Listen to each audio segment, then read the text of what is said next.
Welcome back on my channel. आज हम दुर्गा माता के एक सच्चे भक्त की कहानी सुनाने जा रहे हैं। वर्षों पहले की बात है। बिमला नाम की एक विधवा स्त्री अपनी एक बेटी के साथ रहती थी। वह बहुत ही गरीब थी और दूसरों के घरों में काम करके अपना घर चला रही थी। विमला माँ दुर्गा की बहुत बड़ी भक्त थी।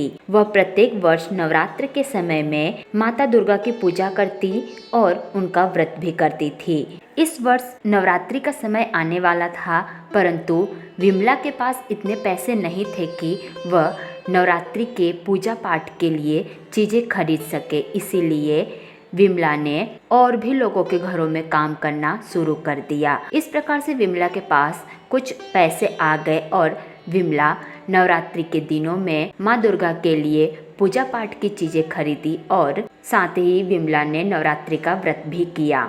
इस प्रकार से विमला ने नवरात्रि के प्रत्येक दिन माँ दुर्गा की पूरे सच्चे मन से पूजा पाठ करती और उनसे सदैव ही यह प्रार्थना करती कि आप मेरे हालात सुधार दीजिए। जब नवरात्रि का 8वां दिन आया तो विमला के घर पर एक वृद्ध स्त्री आई और उस स्त्री ने विमला से कुछ खाने के लिए मांगा।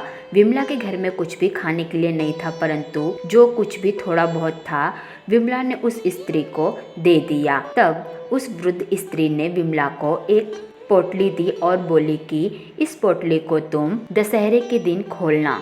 उस वृद्ध स्त्री के कहे अनुसार विमला ने उस पोटली को दशहरे के दिन खोला।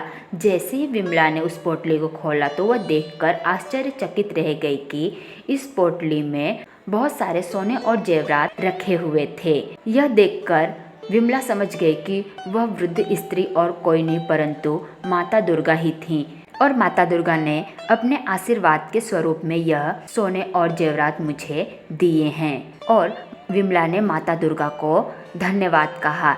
इस प्रकार से सोने और चांदी मिलने के कारण विमला की परिस्थिति भी सुधर गई और वह एक अच्छा जीवन अपनी बेटी के साथ व्यतीत करने लगी। इस प्रकार से जो भी व्यक्ति पूरे सच्चे मन से माँ दुर्गा की भक्ति करता है और उनकी आराधना करता है तो माँ दुर्गा सदैव ही उसकी मदद करती हैं और उसके जीवन में आने वाले सारे मुसीबतों को भी दूर करती हैं और माँ दुर्गा अपनी कृपा सभी पर बनाए रखती हैं।